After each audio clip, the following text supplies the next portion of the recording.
De todos os filmes de terror que eu já assisti, O Mal que Nos Habita é um dos poucos que realmente conseguiu arrancar parte da minha humanidade. Não por ser terrivelmente grotesco, mas porque ele faz a gente perceber que o mal é inevitável e quanto mais você lutar para proteger tudo que você ama, piores vão ser as consequências e maior vai ser a desgraça na sua vida. O vídeo de hoje é um pouco desconfortável para quem tem estômago sensível quando o assunto se trata sobre gore. Não precisa sair do canal. Tem outros vídeos que eu vou tratar sobre terror cósmico e outras análises de filmes de terror, mas esse vídeo em específico eu não recomendo para quem é um pouco sensível com o assunto antropofágico.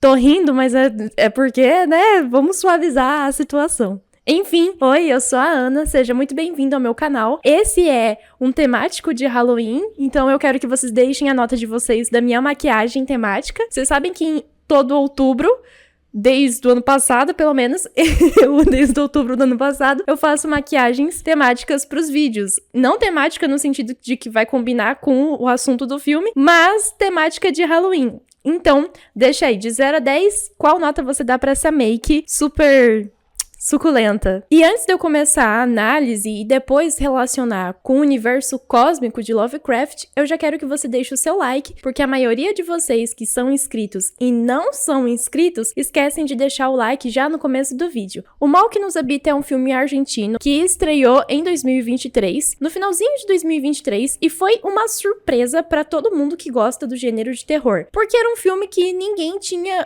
até então, muitas expectativas. Do trailer que saiu, do pôster, a gente até imaginava que ia ser mais um filme trash ou um filme que buscasse mais focar nesse aspecto e que não tivesse tanto peso na narrativa, que a narrativa não fosse tão impactante. E pois é, apesar de atender muito aos pré-requisitos para ser um filme gore, esse filme não te choca apenas pelo visual, mas ele vai dilacerar o seu emocional por causa da narrativa. O filme começa com dois personagens, que é o Pedro e o Jimmy. O Pedro é o irmão mais velho, o Jimmy é o irmão caçula, e eles dois vivem numa fazenda, distantes de tudo. E o filme não deixa muito claro em que época que é, mas a gente entende que é mais ou menos na época atual. Nós ouvimos, junto com os personagens, disparos durante a noite, mas os irmãos decidem que vão investigar o que aconteceu na manhã seguinte, já que eles podem cair na emboscada. Quando eles chegam no lugar onde eles ouviram os disparos, eles encontram um corpo pela metade completamente dilacerado. Esse corpo não dá para identificar. Do que eles conseguiram investigar dos objetos pessoais do corpo, perceberam que era uma pessoa muito provavelmente alemã e que essa pessoa tinha o endereço de uma família que morava naquela comunidade rural. Os irmãos, então, se direcionam para essa casa dessa família e chegando lá, eles descobrem que a pessoa que foi morta era um faxineiro, uma espécie de exorcista. E esse faxineiro foi chamado porque o Uriel, o filho mais velho da família que vivia naquela casa onde os irmãos foram, ele estava infectado. Esse tipo de infecção é um vírus demoníaco. O objetivo do demônio é transformar o corpo da pessoa num casulo para que o demônio consiga nascer daquele corpo. Então o Uriel tá grotesco, o corpo dele praticamente tá morto,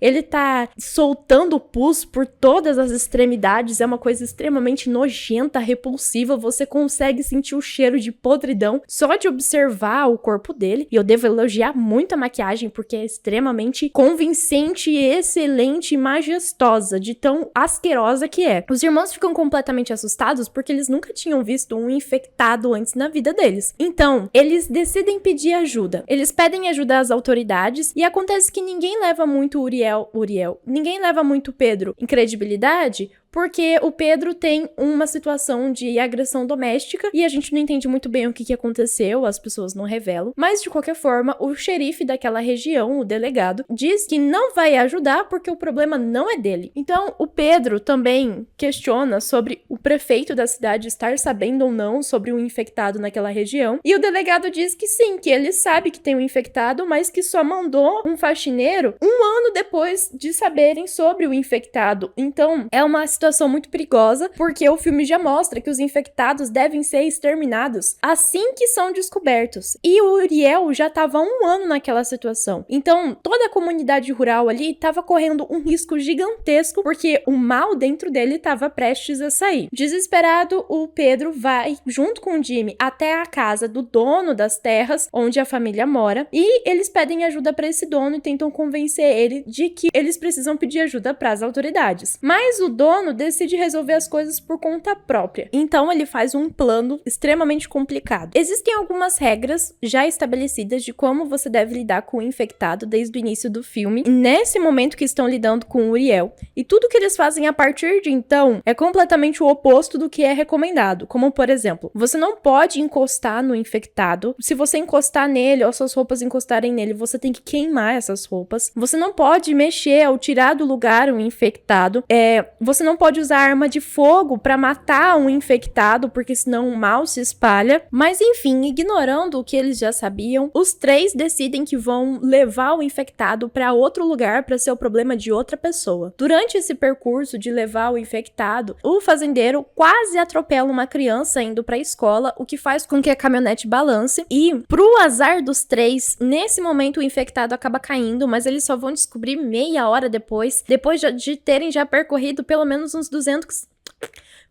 depois de terem percorrido uns 200 quilômetros. Então, o fazendeiro pensa, beleza, já tá longe o suficiente da nossa região, não é mais problema nosso. Acontece que coisas estranhas começam a acontecer naquela região. Uma das regras é você não ficar perto de animais. E o fazendeiro percebe que tem algo estranho acontecendo com os animais na região dele. Primeiro, os cães desapareceram, e agora a esposa dele vê uma cabra que tá encarando eles sem parar, e eles sabem que é o mal. O fazendeiro, então, decide que vai atirar na cabra, e a esposa implora pra ele não fazer isso, porque a partir do momento que você atira com arma de fogo, o mal se espalha. E é o que ele faz. Ele atira na cabra que tá possuída, e a esposa dele, no mesmo instante, dá uma machadada na cabeça do fazendeiro, e logo após matar o marido, ela começa a dar machadadas no próprio rosto. Então, o filme já mostra como o mal vai dilacerar as famílias sem piedade alguma. Então, foca no Pedro, que tá agoniado com tudo que tá acontecendo e decide que vai tirar a família dele da cidade e levar a família dele embora. E quando ele chega na casa da ex-esposa, é um momento muito angustiante, porque ninguém quer ouvir o que ele tem pra falar, porque o Pedro é louco. E aí, por ele ser louco, ninguém leva a sério o que ele tá falando. Ele também não sabe muito convencer, sabe? Não sabe ser uma pessoa um pouco mais ajuizada, não sabe se expressar muito bem. Eu te entendo, Pedro. Quando eu tô nervosa, eu também não consigo falar. Minha dicção me abandona. Mas enfim, acontece que o Pedro esqueceu uma regra extremamente importante, que é não levar nada de lugares amaldiçoados. E o que ele foi? Ele foi vestido com a roupa dele. Enquanto ele estava tirando a roupa dele pra colocar roupas limpas, a muda de roupa que tava contaminada tava no chão. E aí quem foi lá cheirar a roupa dele? O cachorro. E aí você já vê, meu Deus, a merda tá feita. A merda está completamente feita. E sabe o que acontece? Enquanto tá acontecendo a confusão da ex-esposa dele dando um chilique, porque acha que ele tá surtado, do padrasto das crianças sendo um banana, não conseguindo tirar o Pedro da casa, não conseguindo fazer a mulher parar de gritar, as crianças em cima do Pedro, em cima da mãe, em cima do pai, querendo chamar atenção. No momento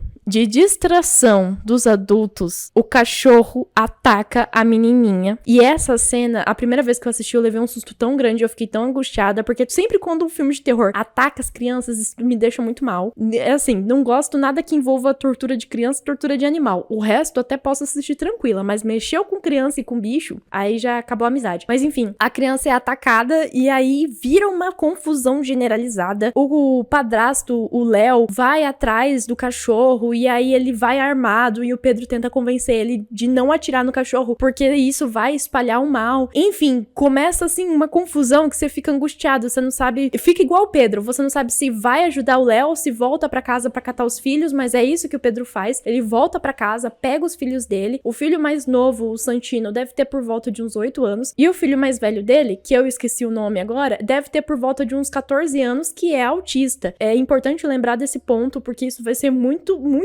importante mais pra frente. Enfim, de qualquer forma, ele cata a família dele, deixa a ex-esposa, mas na hora que ele tá saindo de carro, ele vê que a Sabrina está abraçada com a filha, sendo que a filha foi atacada e muito provavelmente morta pelo cachorro. Só que ele fica assim, em choque, porque ele viu a menina sendo arrastada pela rua pelo cachorro. Então, ele sai com os meninos e enquanto ele tá saindo de carro, a guriazinha vira pra mãe e fala: o papai vai matar você. E é nesse momento que o pai volta e atropela a esposa e a filha. Só que enquanto o Pedro tá saindo da frente da casa, a menina aparece dançando. Então, assim, é uma coisa muito macabra. Você tem certeza que não tinha como ela escapar, mas enfim, ela morre. A família ali toda morre. E aí, pronto, Pedro já sabe que o mal ali já era. Já tá... O caos tá instaurado, o mal já se espalhou. É uma questão de se espalhar como um vírus mesmo. Nisso, o Jimmy foi até a casa da mãe dele pra fazer ela sair de casa e ele falou que iam passear e tal. E aí, no meio do caminho, os meninos contam pra mãe o que tá acontecendo. E é nesse momento que a mãe revela que a questão de terem infectados no interior nunca aconteceu. O que acontecia era de terem infectados nas cidades grandes, não no interior, que isso nunca chegaria no interior e que provavelmente os dois estavam confusos, eles não sabiam o que estavam vendo e tal. A mãe descredibiliza os dois. E aí, ela conta, tanto pro neto que não sabia, mas tanto pra gente também, quais são as regras principais pra você lidar com o infectado. A regra número 1 é não usar luz elétrica, porque isso atrai o mal. A regra número 2 é ficar longe de animais, porque eles são presas fáceis pro mal possuir. A regra número 3 é não machucar um possuído. A regra número 4 é não pegar objetos de um possuído. A regra número 5 é não chamar o mal pelo nome. E a regra número 6 é não usar arma de fogo. A regra número 7 a gente só vai descobrir lá pro final do filme. Mas enfim, nesse momento, a gente descobre que essa história de possuído não era só uma lenda urbana ou algo que raramente acontecia. É algo que realmente aconteceu, mas aconteceu há tanto tempo que as pessoas lidam como se fosse uma lenda urbana. Como ninguém daquela região chegou a ver o infectado, então é como se eles praticamente não existissem de verdade. Enfim, de qualquer forma, eles agora estão sem dinheiro, sem lugar pra ir, porque a cidade tá um caos. Então, o Jimmy diz que eles têm um lugar pra ir, um lugar que é seguro, e o Pedro se convence de seguir o conselho do irmão, porque o Pedro é extremamente teimoso e impulsivo. Chegando lá na casa dessa pessoa, nós descobrimos que essa pessoa é a Mirta, e ela é uma ex-faxineira. E ela conta que, por exemplo, a casa dela não tem eletricidade, que ela ficou lá pra se esconder, e ela percebe que existe algo macabro naquela família que chegou ali. Durante a noite, a Mirta percebe que não tem luz pro lado onde tem cidade, ou seja, eles começaram um protocolo de segurança, porque a cidade tá com infectados. E ela diz pro Pedro que eles precisam ir atrás do primeiro infectado antes que a situação piore muito. O Pedro acredita que o infectado já até tinha morrido, que o Uriel, depois que caiu da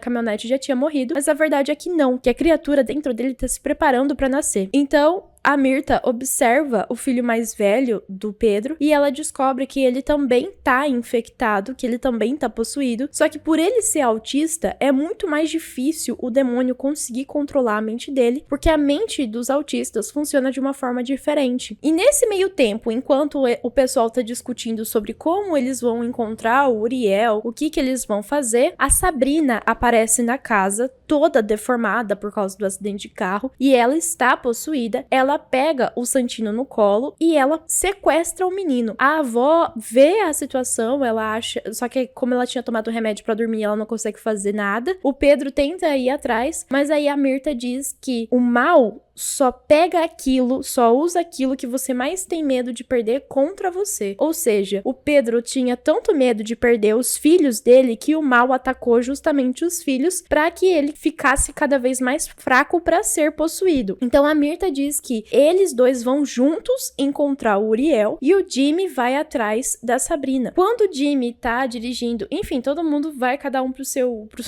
para sua missão e em casa fica a avó e o menino autista.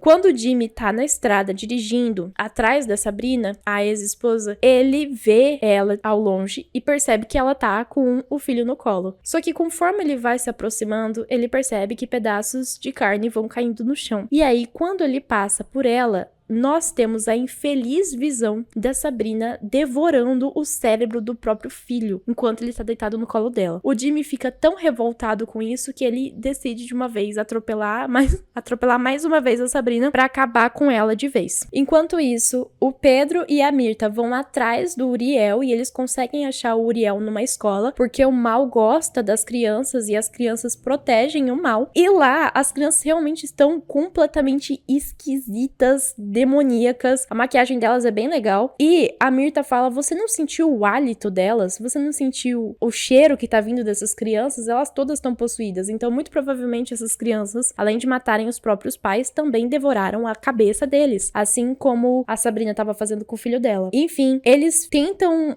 descobrir onde que tá o Uriel ali na escola, mas as crianças ficam o tempo todo tentando enganar eles. E aí, o Pedro percebe que o Uriel tá escondido debaixo do palco da escola. E eles começam a mexer ali, desmontar o palco e tá, realmente, além do Uriel, todos os outros adultos que trabalhavam na escola que foram mortos pelas crianças. Então as crianças ficam ali na porta esperando pra ver o que acontece, ou esperando eles darem uma deixa pra atacarem os dois. E a Mirtha explica pra ele, a gente vai ter que fazer o exorcismo aqui, você vai ter que tirar, a gente vai ter que fazer a limpeza aqui, você vai ter que tirar o Uriel dali de dentro. Não faça nada precipitado, respira, se acalma, faça devagar. Só que o Pedro, assim que ele desce do palco, ele já começa a correr. Ele vai contra tudo que a Mirtha fala pra ele não fazer. Aí ela fala, não é pra correr. Aí ele se toca e não corre, mas enfim. Chega lá, eles conseguem tirar os corpos dos professores, dos outros adultos, e encontram o Uriel lá dentro, mas o Uriel começa a provocar o Pedro, falar da família dele, falar dos filhos dele, e além disso, as crianças também começam a influenciar o Pedro. Uma menininha específica fica dizendo que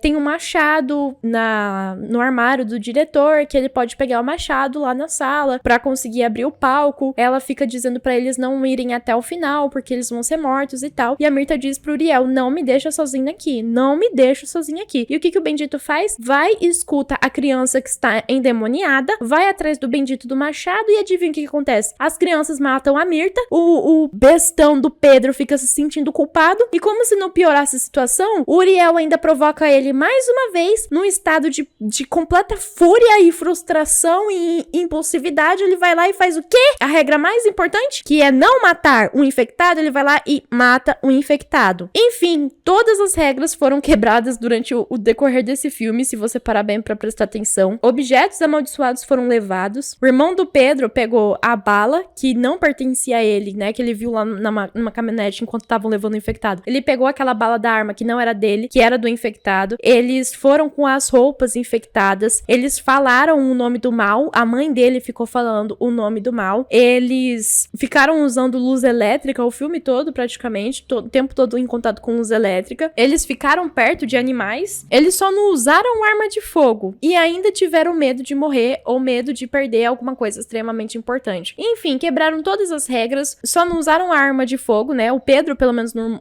usou arma de fogo. Quem usou foi o padrasto das crianças, que aí deu a merda de vez mesmo na cidade. Mas, de qualquer forma, o Pedro, pelo menos, agora ele vai ter um alívio, né? Por quê? Porque acabou. Ele não tem mais que correr contra o tempo pra salvar a família dele, certo? Não tem mais o que fazer. O mal nasceu. E aí a criança que sai do corpo do Uriel passa a mão na cabeça dele, meio que como se estivesse marcando, abençoando o Pedro. E o Pedro volta pra casa com o irmão e com o filho mais velho. Ele descobre que a mãe dele morreu, mas o Jimmy não conta como que isso aconteceu, ou não mostra, mas enfim, de qualquer forma, enquanto ele tava lá acendendo a lareira pra aquecer, né, a casa, o filho mais velho dele tava comendo sorvete e ele começa a se engasgar, e quando o Pedro tenta ajudar ele a se desengasgar, começam a sair tufos de cabelo da boca dele, sangue começa a sair da boca dele, e aí sai um crucifixo, que era o crucifixo que a avó usava. Enquanto o Pedro tá vendo aquela coisa bizarra acontecer, que o filho dele engoliu partes da própria avó, vocês sabem como que ele fez isso, né? O Jimmy encontra o irmão do Uriel no celeiro, que esse menino aí tá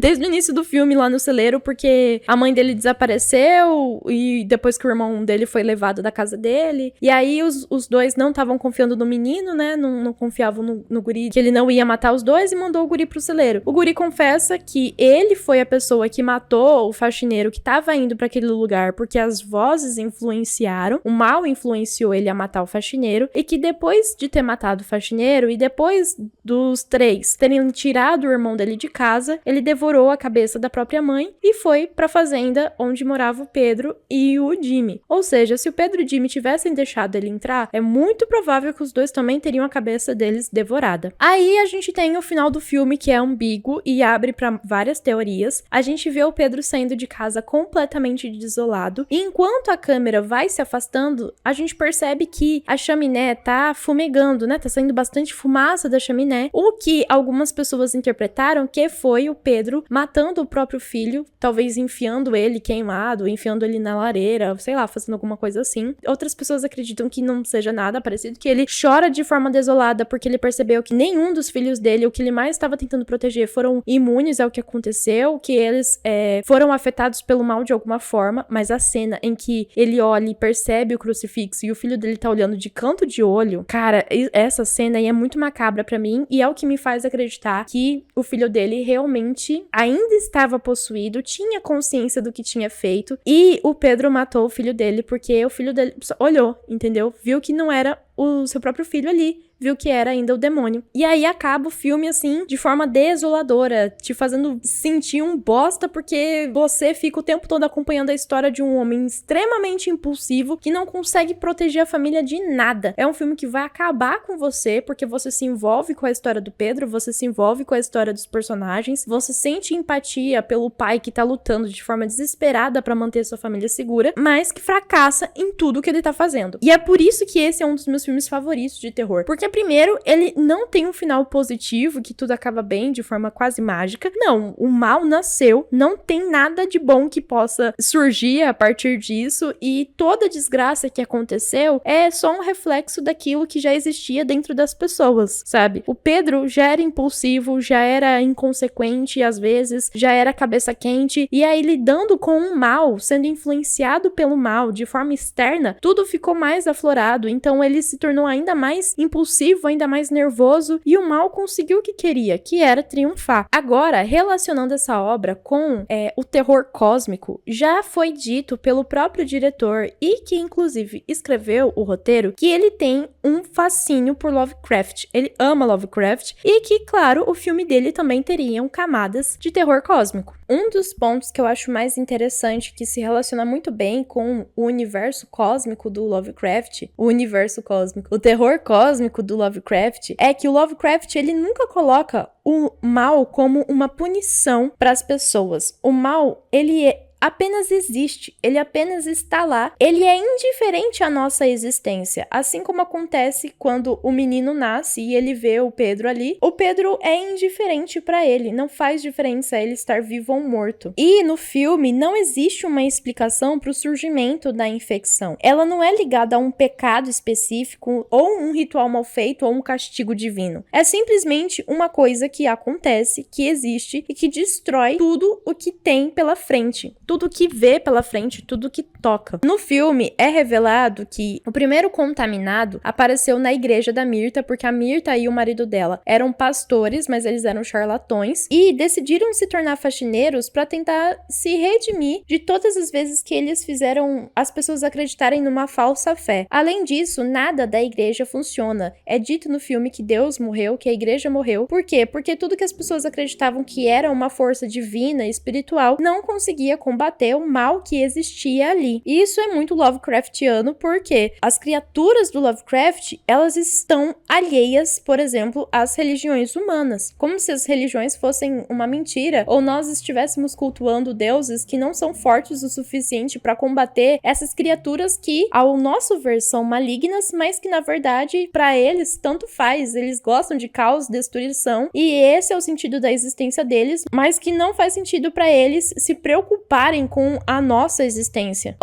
Outra característica muito interessante é que a infecção no filme, ela ecoa uma lógica Lovecraftiana de corrupção pelo contato com o outro, com a criatura. Em Lovecraft, nós temos exemplos como A Cor que Caiu do Espaço, onde a simples proximidade com a cor alienígena apodrece tudo, animais, plantações, seres humanos, e no filme, o mal passa de um corpo para o outro, e mesmo quando eles tentam isolar, o contágio já se espalhou e não existe cura, não existe um limite, não existe onde você pode se esconder, porque você vai estar tanto fisicamente quanto psicologicamente infectado. A essência do Lovecraft, ela tá principalmente na pequenez do ser humano diante de algo extremamente difícil de compreender. Uma coisa que eu achei super interessante é que os faxineiros, eles são quase que cientistas. Eles usam máquinas que me lembram muito os cientistas usando seus aparelhos criados apenas para derrotar as criaturas de Lovecraft. Não são aparelhos que conseguem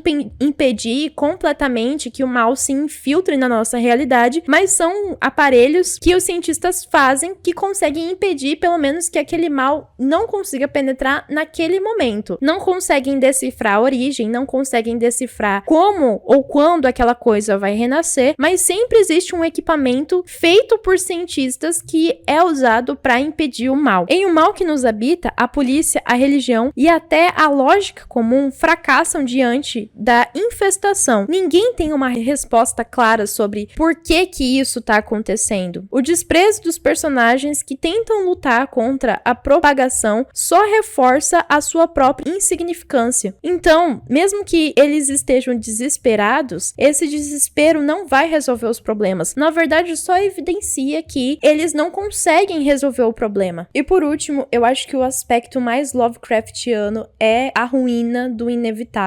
O Lovecraft raramente entrega redenção ou finais felizes, e o destino é sempre a destruição, a loucura ou a aniquilação total dos personagens. Em O Mal que Nos Habita, a comunidade é arrastada pro colapso e o filme não oferece uma saída. O horror não acaba quando os créditos sobem. A infestação ainda tá lá, maior que qualquer indivíduo. Esse desfecho sem esperança coloca o espectador na mesma posição que os protagonistas, testemunhas de algo impossível de deter. E esses são os aspectos mais legais que a gente consegue identificar de Lovecraft nessa obra. Eu acho muito interessante como que o diretor, o roteirista, conseguiu transmitir essa sensação Lovecraftiana de um horror muito maior do que você, um horror que você não consegue controlar, de algo que vai destruir completamente tudo aquilo que você tá desesperado tentando proteger e te torna completamente impotente. Você não pode fazer absolutamente nada em relação à grandeza do mal que tá diante de você. É um filme que vai te deixar pensando sobre quanto o Pedro foi estúpido, sobre o quanto ele foi impulsivo, mas ao mesmo tempo o Pedro representa a nossa humanidade, que é falha, que é fraca, que é impulsiva, que é teimosa, que é nervosa e que muitas vezes se cega acreditando que é capaz de resolver os problemas quando claramente esse problema não tem solução, porque ele é indiferente à sua existência. Talvez não fosse o Pedro que matasse o Uriel e libertasse o mal. Talvez fosse outra pessoa. Enfim, talvez não fosse o Pedro, o nosso protagonista, mas alguém com certeza teria tomado atitudes muito semelhantes à do Pedro e acabaria no mesmo final, porque o filme, ele mostra que é inevitável, esse mal estava predestinado a nascer e qualquer coisa que eles fizessem só tornaria o destino ainda mais selado, só tornaria o caminho ainda mais concreto, ou seja, é quase que uma predestinação, eles estavam fadados a carregar esse fardo. E o fato do Pedro e do Jimmy terem sobrevivido no final é devastador, porque eu preferiria 1000 vezes morrer do que saber que a minha existência é parte da destruição da existência de outras pessoas. Então, o Pedro chorar daquela forma avassaladora no final não é só um choro demonstrando que ele perdeu tudo, mas um choro de uma dor inominável, de uma dor que vai no cerne do ser humano, uma dor de fracasso de existência. Você falhou protegendo as pessoas que você amava, você falhou como ser humano e tudo que você fez só corroborou para que o mal existisse e se perpetuasse. Enfim, esse filme é extremamente avassalador, ele é muito pessimista, ele faz a gente querer desistir de existir por causa do final, mas eu recomendo demais que você assista, só não recomendo se você tiver estômago fraco, não assista se você se sente enjoado vendo cenas cenas muito fortes de sangue, de morte, mas caso não seja esse o seu problema, recomendo que você assista mesmo assim, mesmo te contando o filme praticamente todo. Você vai gostar de assistir, você vai se sentir impactado. Eu assistindo pela segunda, terceira vez, me senti impactada mesmo assim. Em algumas cenas me senti até enjoada também. Então eu recomendo que você assista, você vai curtir muito. Agora meu vizinho deu de colocar música. Enfim, então é isso, esse é o vídeo de hoje. Eu espero que você tenha gostado, que você tenha curtido. Eu espero que você tenha sentido vontade de assistir o filme também. E deixa aqui nos comentários quais outros pontos que relacionam a obra O Mal que Nos Habita com o universo do Lovecraft, que eu vou achar muito interessante a sua perspectiva. E Alex, já tô esperando o seu comentário. Então, não esquece de se inscrever aqui no canal, caso você ainda não seja inscrito. E se você já é inscrito aqui no canal, já curtiu o vídeo e já deixou seu comentário, também pense na possibilidade de ser membro aqui no canal. Eu gostaria de mandar um beijo para os meus membros aqui do canal, que é a minha irmã Carol, a minha mãe Cecília e o ASDFGH. Agora que eu percebi, quase seguiu uma sequência alfabética, né? Um beijo pra vocês, muito obrigada por vocês serem parte aqui do grupo Cutulinho. A mensalidade é de R$6 por mês e vocês ganham o selo de participantes do membro aqui do canal, e eu também vou mandar um agradecimento especial pra vocês, como estou fazendo agora. Muito obrigada por vocês apoiarem o canal, eu fico muito, muito feliz. É muito satisfatório a gente receber um presente tão bom como esse, receber o apoio de vocês. E vocês sabem que todo o valor que eu recebo aqui no canal é convertido pro canal, porque eu quero que o canal cresça, se desenvolva e principalmente que o canal continue melhorando pra agradar principalmente vocês, que são o meu público. Que eu não seria nada sem vocês. Então eu agradeço muito por vocês se inscreverem, por vocês curtirem, por vocês comentarem. E se você não sabe o que comentar no vídeo de hoje, comenta um machadinho e uma caveira, que eu já vou saber que você tá comentando pra apoiar aqui o canal, tá? Então, muito obrigada. Não esqueçam de compartilhar o vídeo de hoje também com os amigos de vocês que gostam de filmes de terror ou que nunca assistiram um filme de terror tão impactante. É um bom ponto pra começar. E eu vejo vocês na próxima